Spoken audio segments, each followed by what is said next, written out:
Hey, what's going on, everybody? Welcome to the Corcoran Entertainment Show. I'm your host, Franky Corcoran, coming at you the first episode of July. Hope you guys had a great Canada Day, and hope you're enjoying your summer so far.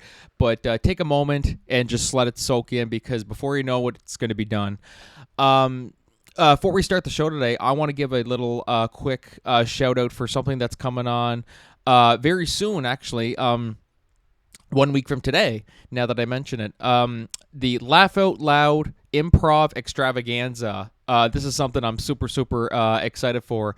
Get ready for a night of side-splitting laughter and spontaneous hilarity at the Laugh Out Loud Improv Extravaganza, our talented improv comedy for the terrified troupe of Doris Robichaud, Elise Chase Sinclair, Jill Wallace, Paula Durrell, and Clara Daly will take you on an unforgettable ride through a series of unpredictable and uproarious scenes, all made up on the spot based on your suggestions. No script, no safety nets, just pure comedic brilliances as our performers turn your wildest ideas into comedic gold. Whether it's an impromptu musical number, a quirky character, or an outrageous scenario, you never know what will happen next.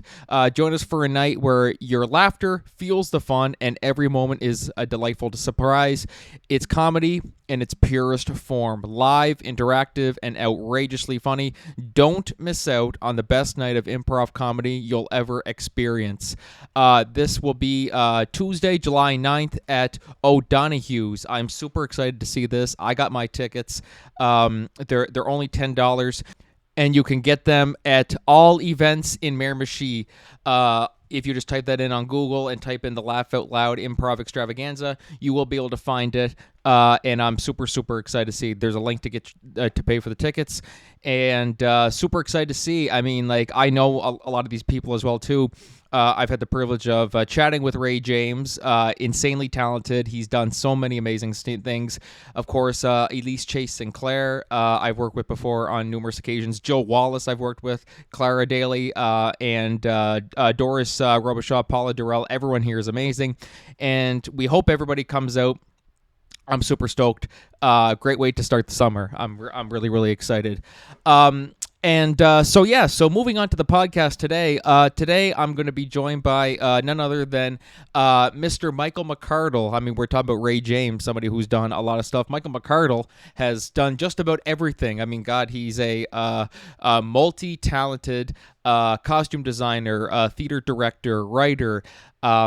He is a retired teacher from Moncton High School who just has theater in his blood, and it was an amazing conversation. I was so honored to have him on the podcast. He, of course, nominated Chris Matheson and the Miramichi Valley High School Drama Club for the Edinburgh Festival Fringe that will be at the end of the month.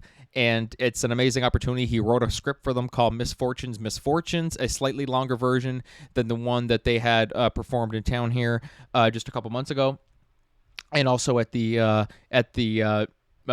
Drama Festival in Fredericton. And just amazing conversation.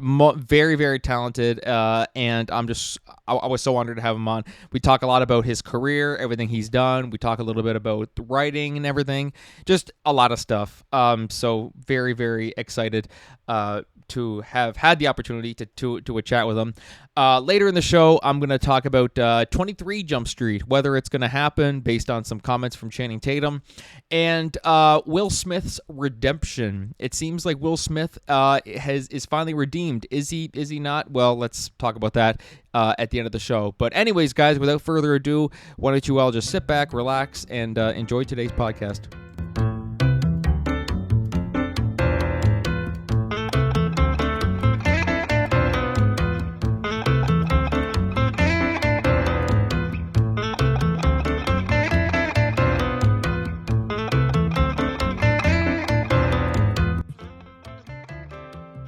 All right. Hey, what's going on, everybody? Welcome back to the Corcoran Entertainment Show. I'm your host, Franky Corcoran, and today I am joined by a man of many talents, costume designer, director, writer, retired teacher.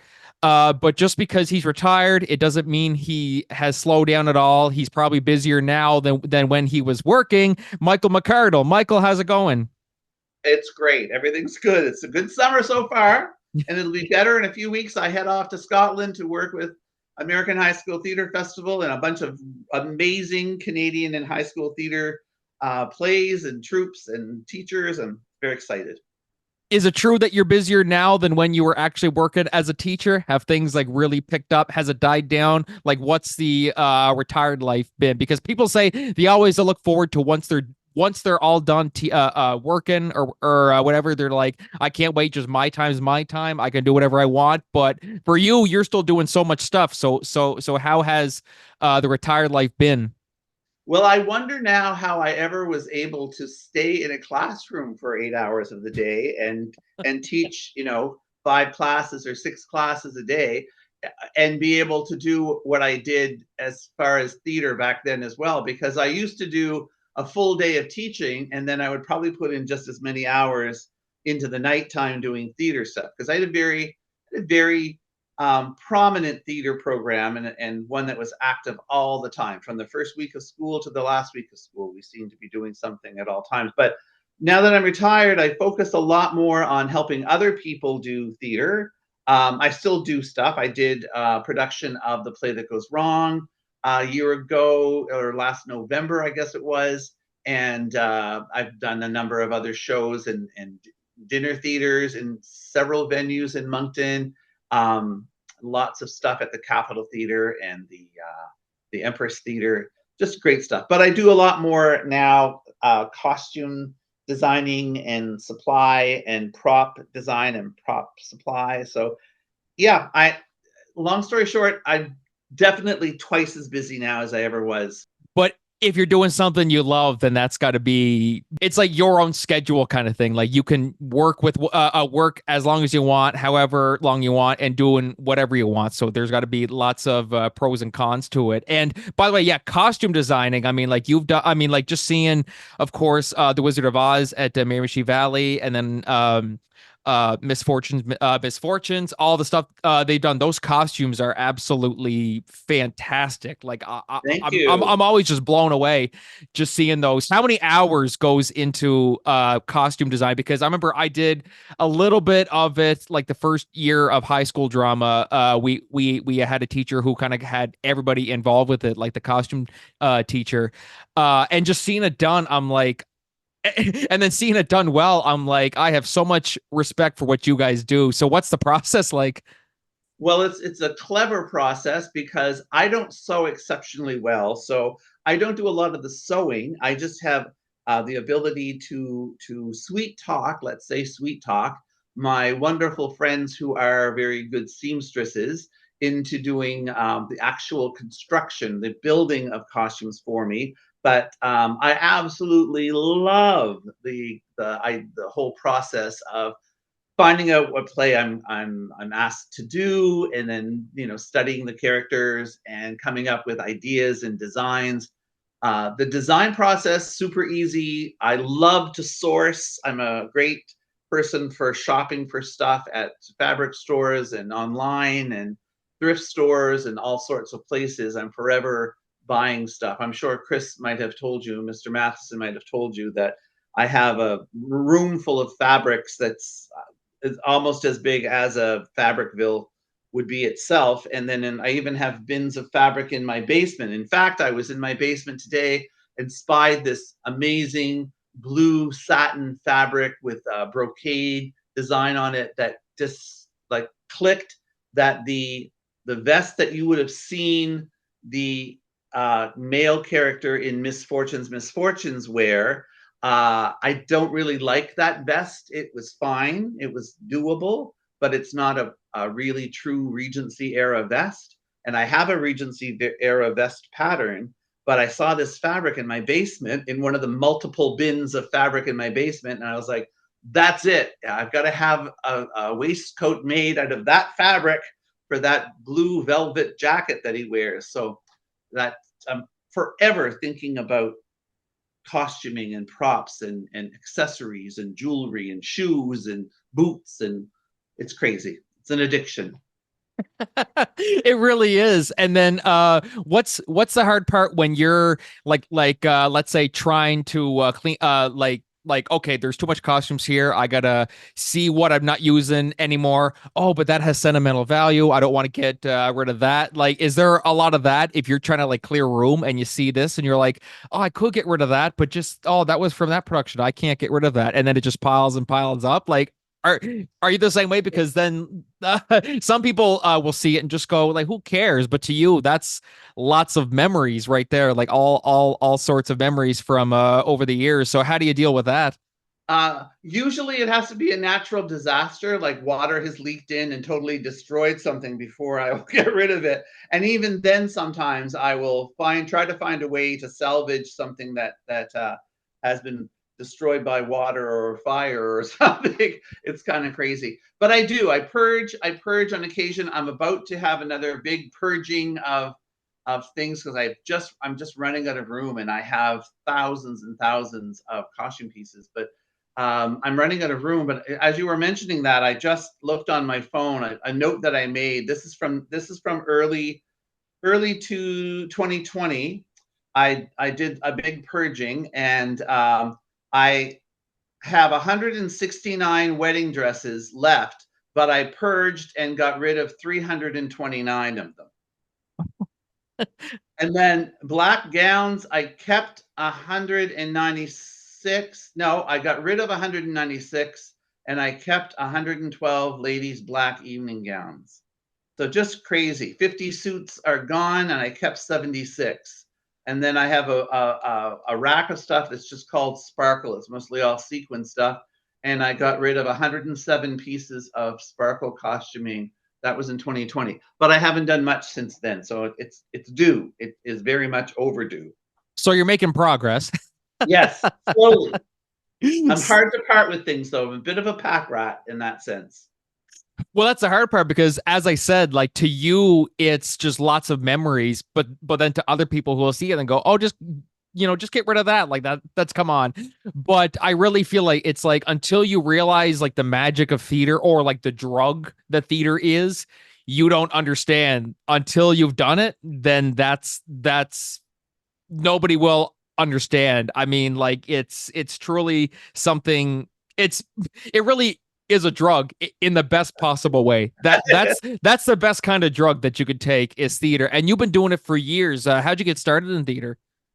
Oh gosh, if I go all the way back to the very, very start, it would be grade 5 when I played a wristwatch in a school play. So that was my first introduction as a performer. And then I remember being in grade 8 or 9 and going to a high school production of the musical My Fair Lady. I'd never been to any real theater productions before that, and absolutely being smitten by My Fair Lady and costumes and sets and dialects and acting and singing and dancing, and it just blew my mind. So when I got to high school in grade 10, I was very shy. I'm still kind of a shy person, but I was very shy, and I had to be talked into going to try out for the musical, which was Showboat that year. And I went with some of my new friends from that I had in my homeroom English class, and loved it, and got into the show in a small supporting ensemble way, and never looked back during high school. Did all sorts of productions, just the musicals. Basically, that's all they ever did back then.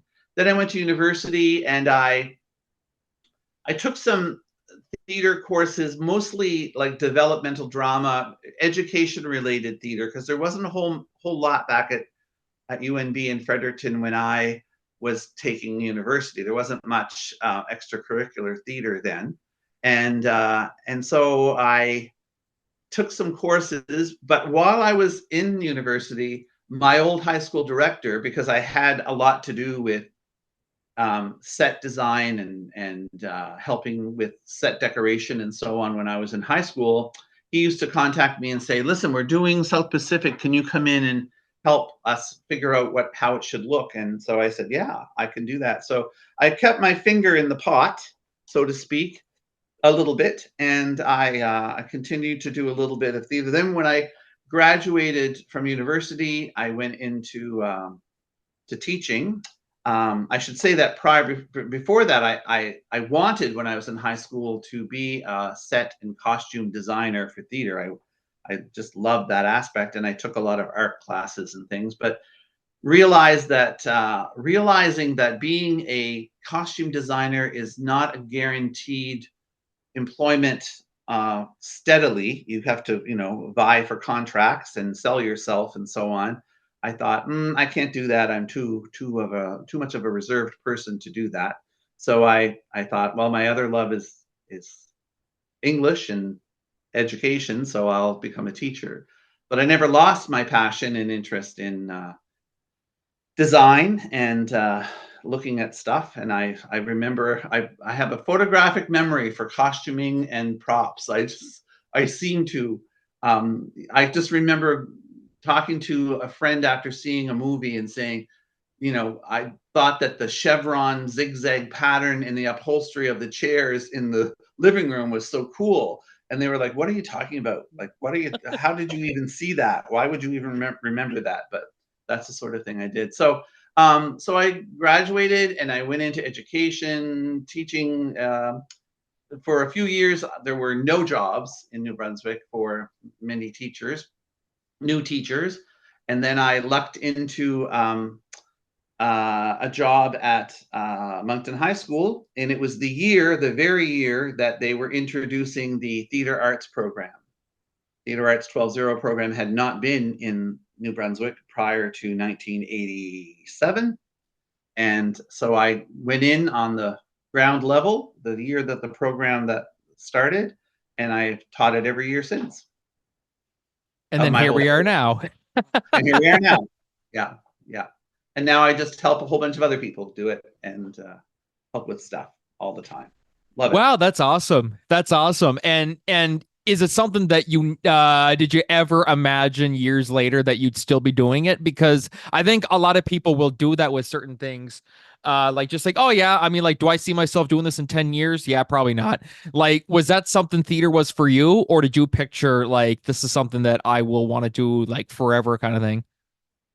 Well, I think back in the day, all through my career, I don't know if you ever had the opportunity to be in the Moncton High School auditorium, but I had probably the most beautiful theater in the province of New Brunswick from a school perspective. I had this amazing Tudor style theater in Moncton High School that seated 1,250 people, had the balcony in the downstairs, and this huge stage that had cantilevered wall in the back that opened into what had been a gymnasium years before, but now was just a backstage space. So I was able to fly sets and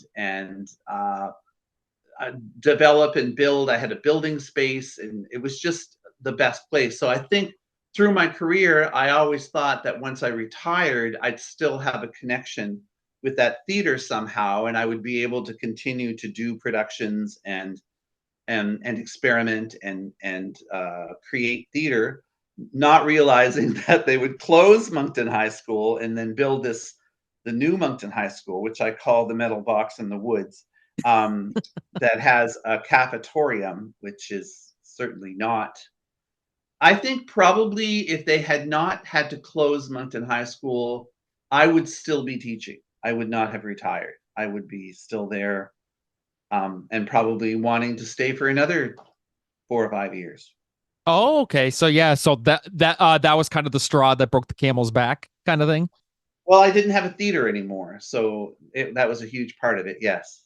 So where would you guys perform afterwards? I mean, like, would you guys still perform for Moncton High School in like a different Well, venue in the city, or how would you guys do go about that? we were out of Moncton High 2010, 2011, and it was a year that I did a production of The King and I. It was my third mounting of The King and I, and we did it on the stage of the Capitol Theater. Now, mind Okay. you, I back in the early 2000s, I came up with this brainstorm of an idea because I used to be getting students.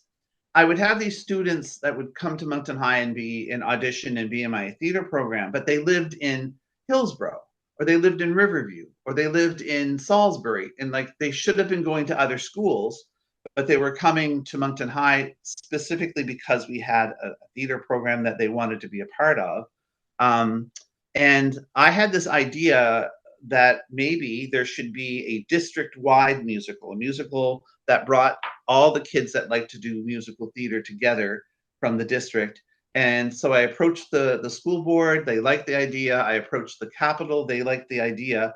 So for several years, for a few years, I was artistic director for a district-wide musical on the Capitol Theater stage in the spring. And that, I guess that kind of replaced my home-based musical. I guess I was doing a lot of other theater at Moncton High, but the musical became a district musical. So I did Fame, and I did Footloose, and I did Beauty and the Beast, and I did Grease, and they were all exceptionally successful. Excuse me. And then there was a person that worked with me who was my music director, who I guess wanted to move up in rank. So when I was away, one of the summers I was away, I guess with AHSTF, yes, it was probably 2009. I got a message from the superintendent saying that they wanted to just give more theater teachers an opportunity. So the teacher from this other school was going to head up be artistic director the next year, but they were sure that he wanted me to be a part of the program and so on. And I was like, okay, but he didn't. He didn't want me to be part of the program. So I sort of didn't do anything with the district musical that year. They did Oliver, I think they did that year. And then after that year, he seemed to realize that it was a whole lot more work than he thought it was going to be. So he didn't want to do it again. And they approached some other theater teachers in the district, and they didn't want to do it. And then they came back to me and said, would you consider coming back and doing it again? And I kind of was perturbed. So I said no. So I went back to doing theater on my stage at Moncton High School. Yes, there you go. You're like, yeah, no, like this is my turf kind of thing. Like this is my niche, you know. And it's kind of funny how you mention that the one person who took over didn't realize just how much work it is. And I think that's something that a lot of people, I find, the people who see theater don't realize just how much work can go into it, like because they see the finished product, they see what it all looks like in the end, but then getting there they don't see the countless dress rehearsals and all the and all the practice time, like they don't see none of that, or the set building or the costume designing. What's your thoughts on because I mean there's always the saying of pursue what you love, but then also, you know, you can do it as a hobby. Like there's so many people who try to do theater that way, where they just want to do it as a hobby and then pursue something else. In your opinion, is it good to pursue a full-time passion doing something you love like theater, or does it really just kind of depend on the kind of person you are? Like if you're like, okay, I just want to keep that as a hobby, I don't want that to be what I do with my life kind of thing, or like how do you see it? I think for anyone, if what you choose to do in life can be a passion, or you're passionate about it, or there's a degree of passion in what you're doing, you will always be successful because you will give it your heart and soul. Passion is a huge, huge part of success in anything. I mourn for the people who, you know, go through the drudgery of doing a job because they have to do the job and they hate everything about it. And I understand. I mean, I loved teaching. I absolutely loved teaching. I have students as far back as the first years that I taught. I was at Costco the other day looking for eyeglass frames, and all of a sudden I heard my name, and I turned, and I immediately, and I said his name as he said his name. It was a young man. I shouldn't say young. He's not that young anymore. A man named Jake, who was my Laser Wolf in my very first production of A Fiddler on the Roof at Moncton High back in 1987, and he was also my Fred in Kiss Me Kate the next year before he graduated. I have not seen him since 1988 or 89. And he was in Costco. He lives in Halifax. And he was up and he, I guess, saw me or heard me or whatever and came over and gave me a big hug. And we were in touch. I'm in touch with so many students from my past, but it's because I had a passion for what I did. I loved what I did as a teacher. I loved what I did as a teacher. And I was just fortunate to be able to marry a love for teaching with a love for theater. I had the best job in the world. I had the very best job in the world. And then the legacy that you've left behind too, where you have all these people, all these old students, like you say, from 1987, like still coming at you and they still remember you. Is there a moment where, I mean, like you've taught so many people and then you see them years later. Is there ever a point where you're like, who's that? I have no idea who that is. Like, do I know you? Like, I had someone stop me at a thrift store the other day, a woman, and she said, "Mr. McArdle, you don't remember me." And I didn't remember her. And she has it's like, nope. she has relatively short brown hair with a shock of white in it, sort of salt and peppery hair. And she said, I just wanted to tell you, and this is back in my very earliest years, because she talked about my room being the only carpeted room in Moncton High School. And I inherited a room when I first, well, I guess I taught for a couple of years where I didn't have a homeroom, I guess 2 years. And then I was given this homeroom that was in the basement of the school. It was down, oh my gosh, you had to go down to the end of the hallway and downstairs and turn and go downstairs. And there was this little tiny hallway, but there was this large room off of it. And I honestly don't really remember what it was, because in my first couple of years of teaching, I don't think I ever had to go in that space, but it was a back corner, had windows and stuff, but it was a room with terribly, terribly old, worn out carpeting on the floor. And she was in my class, one of my classes, and she said, "You were my favorite teacher." I have teenage kids now, and they say to me, "Who was your favorite teacher in high school?" And she said, "I always say it's Mr. McArdle because he was so avant-garde." And I was like, I was avant-garde. And she was talking, and I think she must, I don't know, maybe this happened. She said, "You marched to your own drum." She said, "You got us to do things that no other English teacher or theater teacher would get us to do." And she said, and there was the day, she said, the day in June that you didn't wear any shoes and you walked around the whole day barefoot. I have no recollection of that. I cannot imagine myself walking around barefoot at school, but maybe I did. Who knows?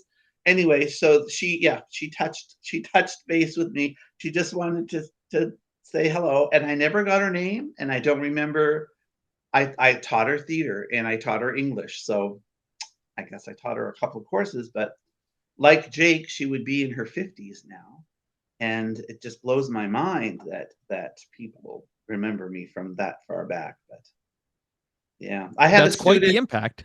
Yeah, I did. It is. It's amazing. I had one couple of years ago. I had one of my former students is an actress at the Stratford Festival, and one of my other students who was one of her best friend's younger brother, who also went through the whole theater program at Moncton High, but extracurricular as a technician. He did lighting and sound and stuff. And now he's a very prominent designer, sound and set and lighting designer in Canada and Canadian theater. His name is Patrick Lavender, and he did the production. He did the set and lighting design for Hamlet at Stratford 2 seasons ago, and he sent me a picture. Martha, the student who is an actress or was an actress in Stratford since the year 2000 when she graduated from Sheridan, she has now moved into the staff, and she's a vocal dialect and vocal director, instructor. And he sent me a picture of the production team board where all the people in all the different departments behind the scenes had their pictures in frames, so that it's in one of the theaters, or in all the theaters, I guess. They have this wall of production staff. And there's a picture of Martha Farrell and then right below it, it's Patrick Lavender. So it's two generations, one that followed the other, who both were at Stratford at the same time. And it just, that blows my mind too. These kids that have gone on to do so many great things, and they want to let me know that they're doing it. I had a call a few years ago, not a call, I guess I had a message from a former student just to let me know that his team, his writing team, had won the Academy Award for the animated movie. What is it? Big Hero 6? No, the That was robot one. movie. That Yeah, that was what, 2015, 2016, I think that movie came out. yeah. Yeah. So he just wanted to let me know. Really? Are you serious? Wow, that's insane. Yeah. And Wow. how ironic is that his niece was in my theater program at that time as well. She's one of the kids I took to Scotland the last time. Haley Oh, Touchburn, wow. beautiful, beautiful girl. Yeah, lovely girl. And That's insane. his name is Rob Baird, and he is a writer in Los Angeles, and he was up for an Academy Award again this year too, this past Academy Award season. Yeah. Oh my God. So did you teach Cillian Murphy or any of these big time Oscar nominees? No, Wow. no. Don't I wish? Don't I wish? And then you would just be so casual about it. Yeah, I taught Robert Downey Jr. in school. Like Yeah. it. Like what? How the hell does that happen? But they're all over the place. I have former students who sing opera in Australia, and students who are in New York, working in New York, on letting me know I'm going to be on an episode of FBI something, international, the one that's in Europe or whatever, and catch me. Make sure you see my episode, or I'm doing a dog food commercial, or I'm doing a Keep hair commercial. And, it's just great. I was in Shoppers Drug Mart yesterday, and actually, you should know Colton Curtis. Do you know Colton Curtis Colton from Mary Street? Curtis. Oh, Colton Curtis. Oh, yes. Shout out to you, Yes. Colton, if you're listening to this. He he has his picture in Shoppers. He did a big modeling campaign for all their fragrances and stuff. So he's got his picture. I walked in and I thought, that's Colton Curtis. I've never taught Colton, but I just knew him from Drama Festival. So yeah, it was just, there's so many of the people from around here. They've gone on. They've done great things. And that's awesome. And then it all kind of ties back to you where you're like, I taught them or I know them. Like it's just crazy. And then just makes you feel proud. Like, like it just Oh, it really, does. I'm so proud for them. I'm so proud to see New Brunswick talent go worldwide, go everywhere and do so many things. Yeah. When you and then talk about passion before earlier too, it just made me think of the number of parents who have come up to me and said, my daughter or my son wants to go and pursue theater, and we want your opinion whether they should go and do it, or is it a waste of money, or what is it? I'm saying they have a passion to do it. It may not be what they end up doing, but they need to pursue that passion, and that passion will open doors or show avenues to them related to their present passion that may very well lead them into the career that they want to have or should have in the arts if they are arts driven. So I think that's important. because you'll be kicking yourself in the ass later for, okay, even if it didn't work out, I should have at least tried. Like that's a big thing too, that Yes. people will say like, oh, it like it's not gonna happen for me. It's like, well, did you try? No, I didn't bother. I know it's a waste of time. It's like, okay, well then you can't say that it was a waste of time because you didn't try it. That's the tricky part. But I mean, talking about like opportunities and everything that you've help people pursue. I mean, one of the big things, of course, I mean, you're going off to Scotland again for like the 10th time this summer, something like that. Ninth or 10th time, yeah. And you're also going with you nominated Chris Matheson and the MVHS Drama Club to go this year. And it's kind of funny. I'll always say to the kids, because I graduated 2017. I'll say, I'm like, God, shit, guys, I should have just failed 6 more years. I might have been able to go with you. True. Yeah, I should have. Shit, why didn't I? But that's a big opportunity right there. I mean, like just get like the opportunity to go to the wait, so it's how do you pronounce it? The Edinburgh Festival Fringe. That's how you pronounce it? Yes, Edinburgh Festival Fringe. Okay, perfect. Because I see people say Fringe Festival and then I hear Festival of Fringe, so I'm like, what's the right term for it? So that's a huge opportunity there. So for the people listening to this and don't know what is the Edinburgh Festival Fringe? It's the world's largest performing arts festival that runs the month of August in Edinburgh, Scotland, and there are thousands and thousands of shows, um, venues galore, everything from inside of a bank vault to cafes to street corners to buskers down the Royal Mile, the mile cobblestone street from Edinburgh Castle down to Holyrood Palace. There are actors and singers and comedians and dancers and you name it, anything in performing arts, they're there. And there are amazing things. There are some things that you go to and they might not be your cup of tea, but there are so many options and so many things to see. It just boggles the mind. And I work with the American High School Theater Festival, and they bring over sometimes up to 30 some schools are over there performing, and every school performs 5 times at Fringe, and they have a venue and an allocated venue which to perform. But some of those productions are fabulous. They're just such high quality and such good shows. There's musicals, original works, children's theater, you name it. The catalog for the Edinburgh Festival Fringe is a whole magazine. Like think of like Cosmopolitan magazine or Gentleman's Quarterly, the biggest edition, and that's what you can pick up. And there are just hundreds of pages of activities and plays and anything performing arts related is there. It's fantastic. It's beautiful. And that's such an honor. Well, especially, I mean, uh, uh, the only school in Canada going this year is Miramichi Valley High School, which is absolutely fantastic. Like It that's is. quite the not many people can say that. And so of course, you wrote the play for them, the one that they're going to be performing, Misfortunes, which I mean that was a fantastic show. I saw the shortened version. Hopefully, I get to see the longer version at some point, whether they live stream it in Scotland or something. I don't know. But kind of curious about like the writing process of that one. So I mean, you wrote the play with each like knowing who was going to play which part. Does that make it easier to write, or like how is that process? Well, it was very. I was very fortunate in that uh, Chris Matheson and I have known each other for many years. I'm sure 15, 20 years, but we were always seemed to be like two ships that passed in the night. I knew him to say hello. We'd nod, we'd smile, we'd say hi. I always saw him and his high school troops at my shows.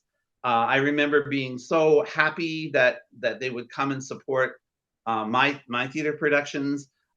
Even one there was one pardon me, towards the end of my teaching career, well, a few years, 5 or 6 years before I finished teaching, and we were scheduled to do a morning production of a play, a British play called Who Calls, um, at oh gosh, which theater was it at?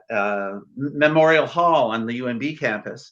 And one of my actresses was very ill in the morning, so ill that we couldn't do the play. So we thought, okay, it's done, it's canceled. But the Mrs. Yerxa, Suzanne Yerxa, who organizes the festival, came to me shortly after we canceled that performance, and we were very, very upset to do so.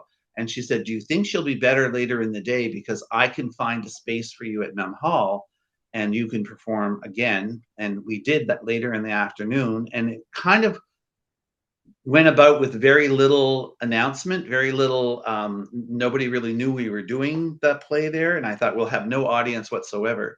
And there were a few, few people that didn't have anything else to do, but in came Miramichi Valley High School with 20 or 30 kids, and I was always so pleased and thankful, and they asked questions after, and it was a good show. It was a very I was very pleased with that production. So Chris touched base with me not this past drama festival, but the one before, and said that he remembered two plays that I had done at drama festival that he was considering doing, and he couldn't locate them. And could I give him some information? He said he'd been online looking at dramatic publishing and different theater, script publishers, and he couldn't find them. And one of them was this Who Calls play. And I told him, I can't remember now the name of the author, but the playwright, but I remembered it, and I sent it to him. And then the other play was one called A Night Like No Other. And he said, I can't find anything out about it. It was about the Titanic. And I said, oh, you can't find anything out about it because I wrote it and it's not out there. There's nothing about it anywhere. So he said, well, would you consider letting us do it? So that's the play they did, not this past drama festival, but the previous NBTA Drama Festival in Fredericton. They did A Night Like No Other. So I got to see all those kids that are in this play in my other play. And so I don't know them well. And at the time that I started writing the play, I probably couldn't even physically describe the majority of them. But I knew there were 6 girls and 1 boy. Oh, okay. And I knew what they looked like, kind of. And Chris sent me some pictures and told me which part they played in A Night Like No Other.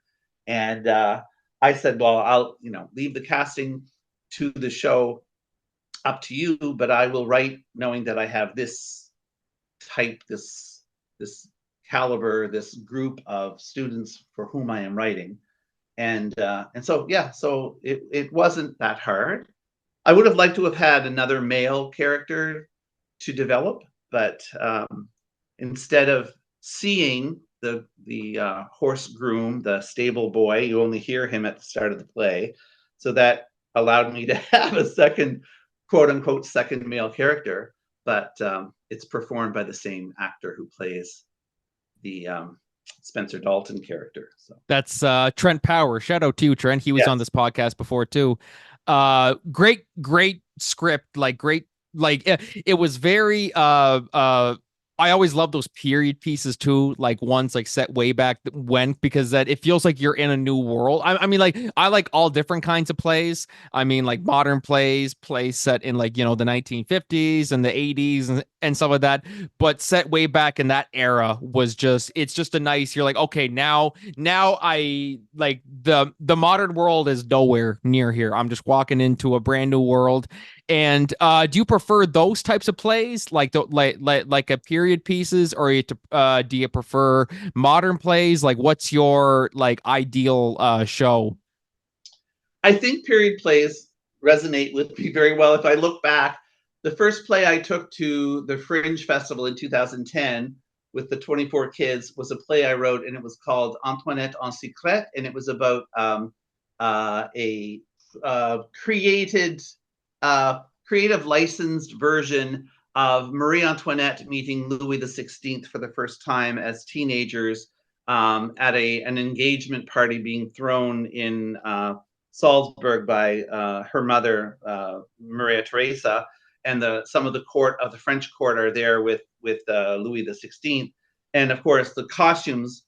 That's my forte, are costumes and sets and props. So because you're not allowed to bring a set over to Scotland, it would be, you just can't do it. The budget would exceed everything. Yeah, it would be kind of crazy. Although the last time I was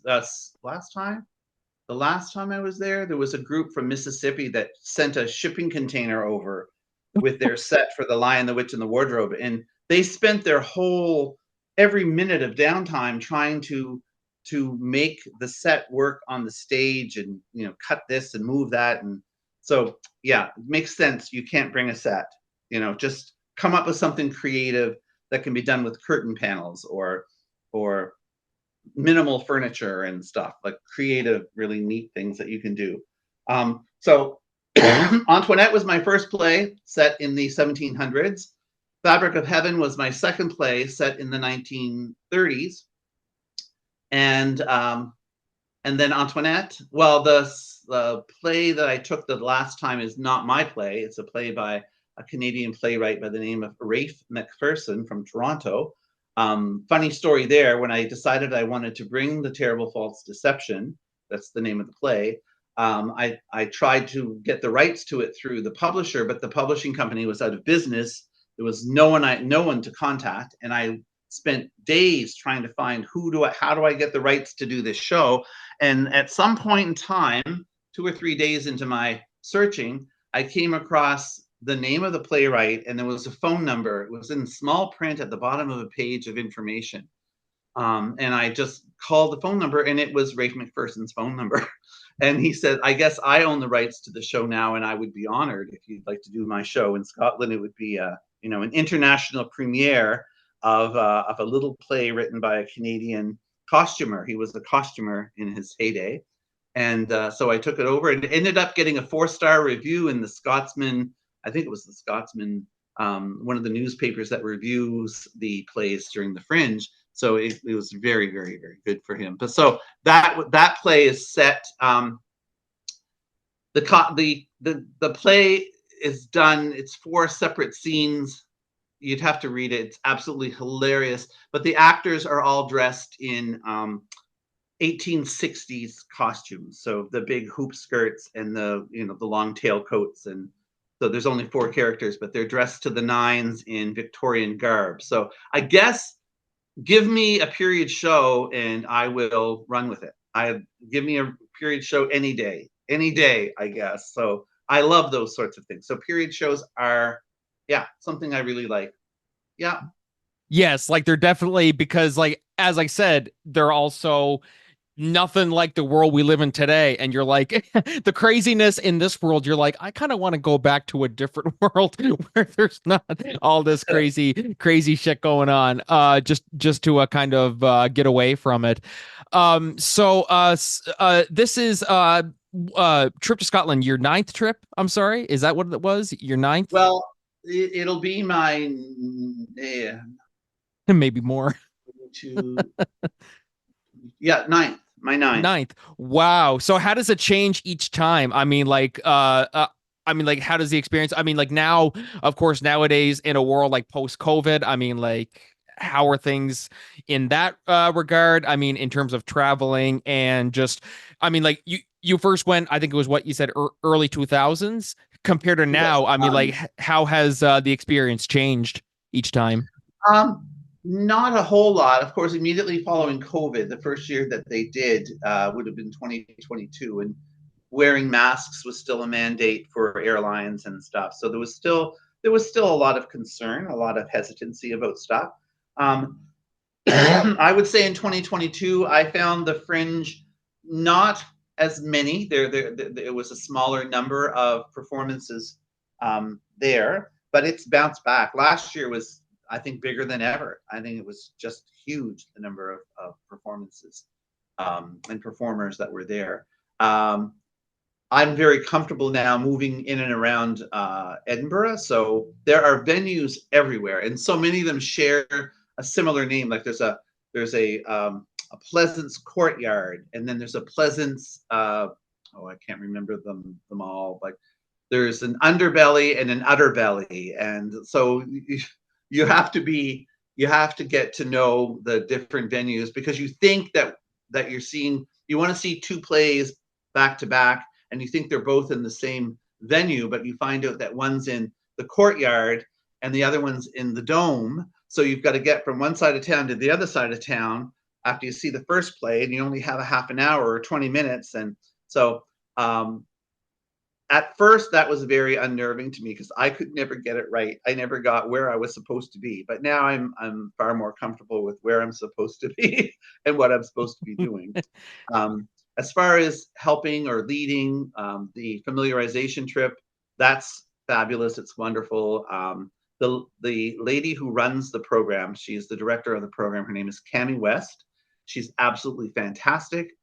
I'm in awe of her. And there was a young gentleman last summer who did a lot of the organizational stuff for so many aspects of American High School Theatre Festival at the Fringe, and his name is Adam. And Adam and Cami, just to me, they're very young, but they're not that. I mean, they're in their 30s or 40s, but they just so professional in what it is that they do, and they just handle everything with such aplomb. It's just mind-boggling how good they are at what they do. And having a strong, steady director who has her finger on the pulse of everything, I just go along and do what I'm supposed to do and what I'm told to do, and work with the people I'm there to help orient towards the program. It's great. So I'm far more comfortable now than I was the first couple of years. And I don't know if you've ever been to Edinburgh, but it's an absolutely beautiful city, and it's a very easy city to get around. It's the people are very friendly, and you think of it as this huge, like London, huge conglomerate city, but it's not. It's a very comfortable city. It's beautiful. It's got all its history. It's modern, but it's ancient, and it's just an absolutely fantastic place. That's awesome.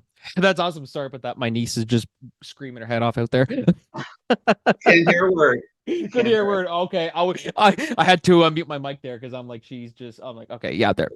But okay. She's okay. She's just didn't get her way. I'll cut that out.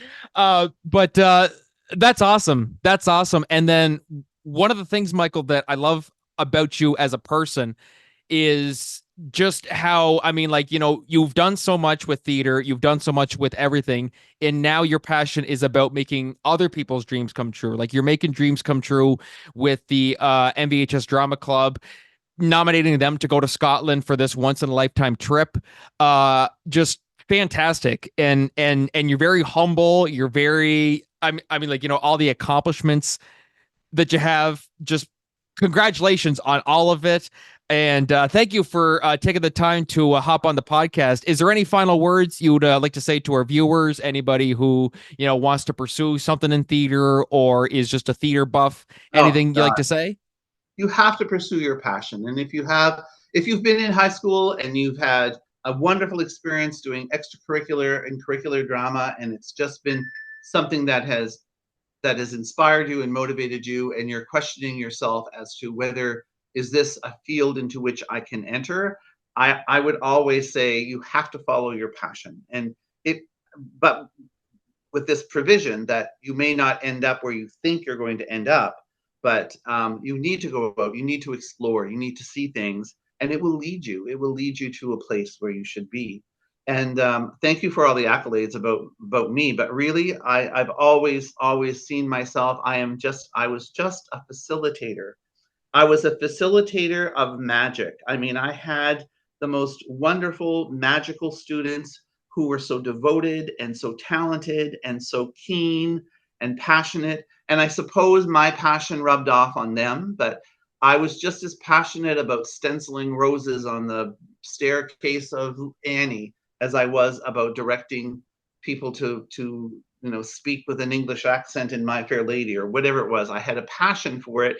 And it rubbed off on these kids, and they developed, even if they didn't go on. And I've had students who say, I never went on to pursue anything, but what I learned and what I gained from being involved in drama, my ability to interact with other people, to learn how to make friends, to work in a group setting, to overcome obstacles about how is this going to work and how do we make it work, that has been my reward over my whole career. So I always look at myself as a person who I was there to facilitate, to show, to help grow, to encourage. And my mind was always blown by what I saw on that stage. And it all just came out of the magic within all of those students. Fantastic. Michael, thank you so much for joining us today. Best of luck, safe travels at the end of the month. Super excited to see how the play goes. I'm sure it's going to be a hit, and we'll definitely stay in touch. I'd love to have you back on at some point. Sure. Thank you very much for asking. I'm humbled. All right, guys, we are going to take a short break. We'll be right back. But until then, this is Franky and Michael McArdle signing off. Thank you, Michael. You're welcome. Thank you.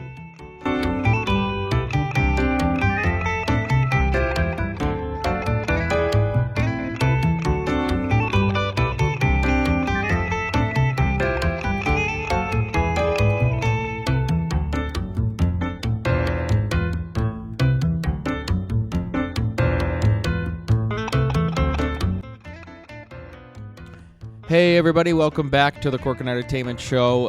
That was me and Michael McArdle. Thank you so much, Michael, for coming on. Just amazing to chat with someone who is just so enthusiastic about theater and is so proud of what he does, and deservedly so. So thank you, Michael, for coming on again. I really, really appreciate it. Anyways, guys, moving on to the two solo topics today. This is an article I read from Variety. Now, probably two of the best comedies, or maybe not the greatest of all time. Well, maybe they might be up there. Is the 21 or is the Jump Street franchise. Now, of course, 21 and 22 Jump Street. They are absolutely fantastic. I think I might like 22 Jump Street a little bit more than 21 Jump Street. It was kind of I wasn't sure how to rank them. It's like it's like comparing, like I've done before, Breaking Bad and Better Call Saul. How do you choose between them? But 22 Jump Street, I liked a little bit more. I still remember it was 10 years ago. Me and my buddies went to go see it when it came out in theaters. I had to check because I was like, holy shit, 10 years ago it came out? My God. So it's kind of a crazy coincidence that this article comes out 10 years after 22 Jump Street, the last time we had seen these characters. And it was funny because 22 Jump Street ended with all those so during the credits it had like 23 Jump Street, 24 Jump Street, all the way up to like 30 Jump Street, where Seth Rogen automatically appears in one of them. It was really funny. I highly recommend anybody who hasn't seen 21 Jump Street to check them out because they are absolutely hilarious. I believe they're still on Netflix, if I'm not mistaken. But anyways, find some way to watch them, but just don't pirate. So Channing Tatum was recently interviewed, and he said that he and Jonah Hill still want to do 23 Jump Street. This article is from Variety. Channing Tatum recently told comicbook.com that he is still very much interested in making 23 Jump Street with Jonah Hill. The film would serve as a sequel to their R-rated comedy blockbusters 21 Jump Street, released in 2012, and 22 Jump Street, released in 2014. Third movie was officially put in development by Sony Pictures in September 2014, with 22 Jump Street scribe Rodney Rothman hired to pen the script. It was then revealed a few months later that the notorious Sony hack that 23 Jump Street was being designed as a crossover with the Men in Black franchise, Variety reported. In March 2016, the crossover film was moving forward with director James Bobin, but it ultimately never got off the ground.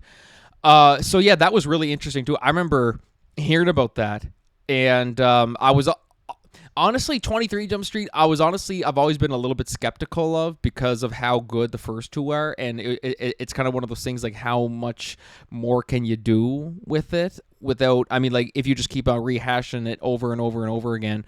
But I'll talk more about that as we get closer to the end here.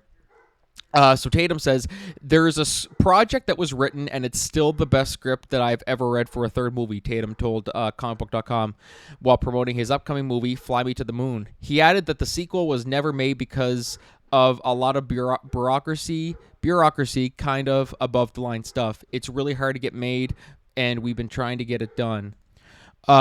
You know what? I'm just going to put some good juju out there, and I'm going to say I would love to see 23 Jump Street, Tatum added. I would love to do it with Jonah, and Jonah wants to do it. We would just love to get to go play again.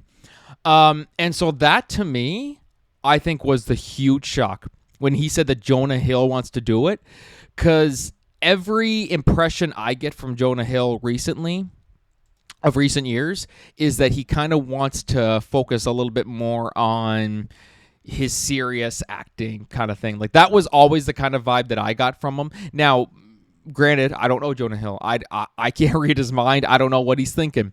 But I think the fact that Channing Tatum said that, I mean, like, of course, to me, it seems like he's always down. I mean, he's doing every type of genre there is. So for him, it'd be like, yeah, like whatever, like I'll do it. But Jonah Hill, I mean, like he's an Oscar nominated actor. He's fantastic serious actor too. Like even like Wolf of Wall Street, there were serious moments, there were sad moments. He is fantastic at both. And it's funny, a couple weeks ago on the podcast, I was talking about Superbad, how a sequel will never happen to that because they just don't want to touch it. And Jonah Hill's fantastic at that. That's where I first saw Jonah Hill. So like, yeah, there's so many things to think about with this. Because I'll be honest, I kind of forgot that there even was, because I knew that they announced, they said, yeah, we're doing a 23 Jump Street. And then there were talks about doing that aforementioned Men in Black crossover, and nothing ever came of that. So I was like, okay, I guess it's just not happening. And when you look back at 21 Jump Street and 22 Jump Street, there was honestly a part of me that said, you know what, it's actually probably for the best that they don't do 23 Jump Street, because you don't want to get into the same problem as The Hangover. The Hangover was basically just the exact same movie, like verbatim, except it was just in Bangkok, and there were a few other slight changes there. But it was like the exact same movie. But 22 Jump Street, yes, it was similar, but it was a lot more. They changed a lot more things up. They kept a lot of stuff the same, but they also managed to keep it different in a way. So that's why I think 22 Jump Street as a sequel worked better, and was actually, like, in my opinion, superior to a 21 Jump Street. And so my fear is that if they were to do a 23 Jump Street, now would I like to see it? I mean, sure. I mean, I'd like to see it, but if we don't ever see it, I'm fine with that too. Like, I can take it or leave it, but I do think that the fact that Jonah Hill still wants to do it, I think that's first off very surprising, because I didn't think he'd be ever interested in coming back to do that. So maybe like almost like a 10-year reunion, because hell, when you think about it, it's been 10 years now since 22 Jump Street, which even just saying that, I'm like, holy shit, that's wild. So that'd be a funny like 10-year reunion. Like, what are they doing? Like, they have to go to a high school reunion or something. Like, I don't know. It'd be real funny to see where they are now after all these years. But that's my thoughts on that. I was very surprised to see that. I was very, very surprised, because it was also a nice reminder that these movies existed, or that they were going to do a 23 Jump Street and just nothing ever happened. So my final thoughts on it, yes, it would still be great. I would still love to see a 23 Jump Street. If not, then okay, fine. I mean, I'm good either way. Because you don't want to just beat a dead horse, because if they do it like the credits of 22 Jump Street, they then start doing 30 Jump Street, 31 Jump Street, and then it's like, okay, how many more of these can you do? Especially with comedy, because you want to keep it. I mean, you look at so many like drama TV shows and like soap operas, and it's like, okay, I mean, like, I find drama shows are kind of easier to keep going in a way. That's just my opinion, because comedy, it all relies on the jokes, and if the jokes aren't landed after a certain point, like just the shtick is old, it's not funny anymore, that's where it becomes a problem. So as long as they can keep it fresh and keep it original, I'd still love to see a 23 Jump Street. But be sure, guys, to let me know what you guys think about that on all of our social media platforms. And moving on to our last solo discussion topic today is something 2 years later. Like, it's so funny. I actually went back and looked at some of the older episodes of the podcast. It's crazy how we're still talking about Will Smith and Chris Rock.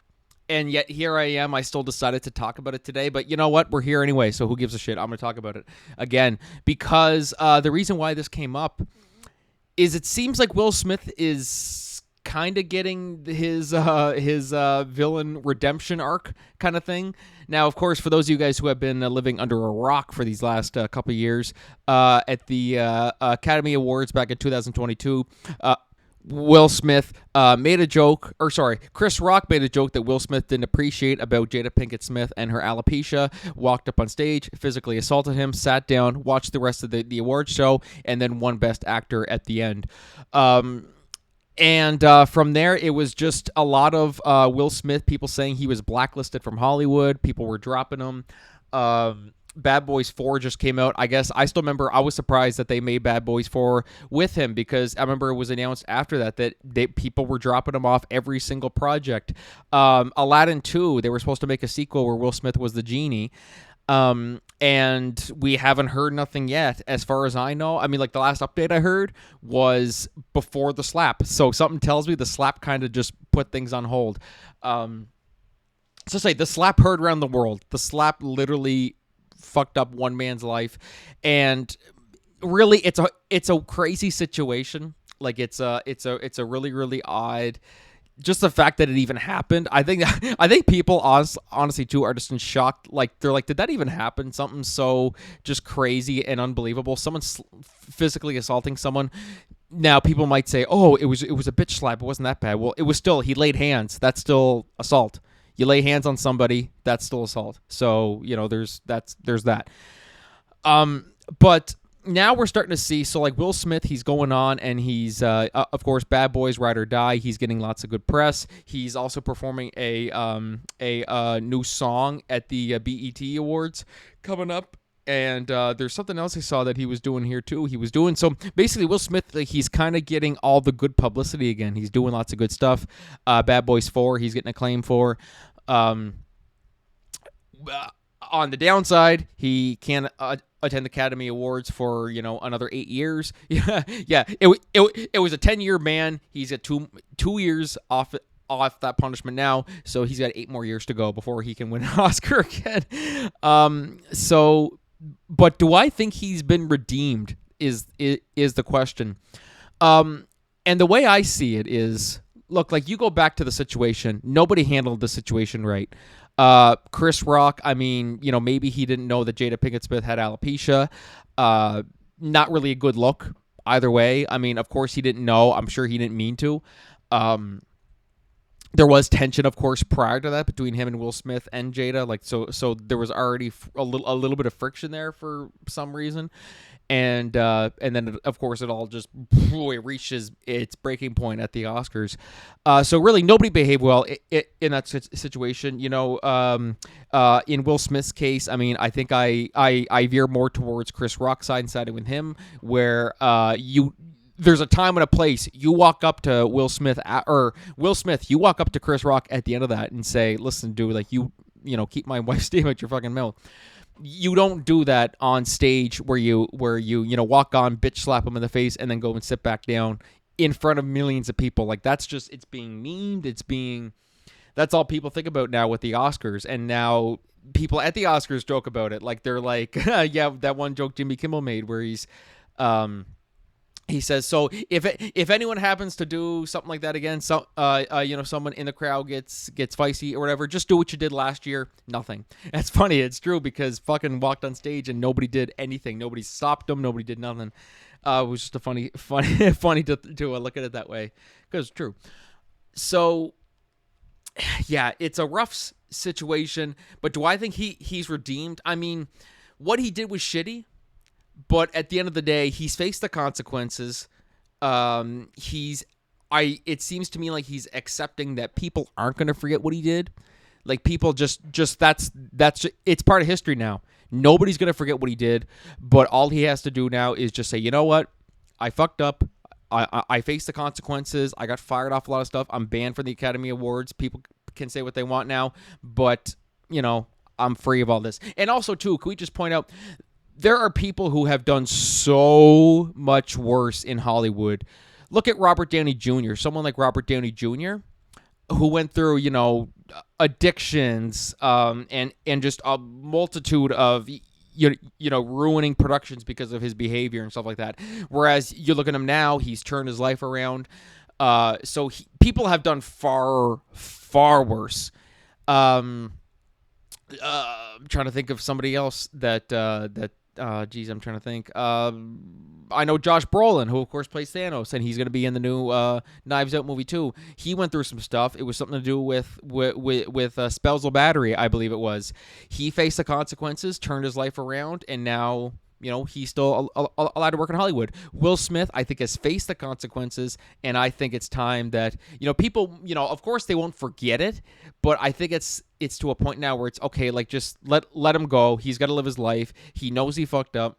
Nobody can excuse what he did.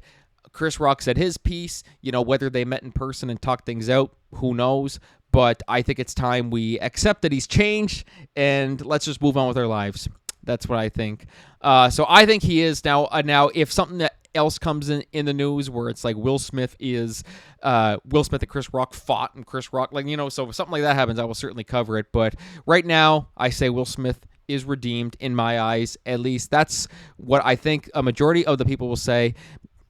We live in a world now where people will just hold on to one thing that you did and hold it over your head for the rest of your life. So whether people will forget, I don't know. But I personally am like, whatever. It is what it is. It's part of history. He fucked up, and he knows it. So anyways, guys, be sure to let me know your thoughts on that. I'm really curious to see what people think about that. And that is going to do it, guys, for the podcast today. I want to thank my guest, Michael McArdle, for coming on. Very, very excited to see how Misfortunes goes in Scotland at the end of the month. Guys, also be sure to get your tickets, of course. Please be sure to support all this amazing talent at the Laugh Out Loud Improv Extravaganza at O'Donoghue's on July 9th. And tickets are $10, and you can buy them at all events in Miramichi. I'm super stoked. I hope you guys show up. It's going to be a great time. And, so get your tickets, guys. Thank you so much.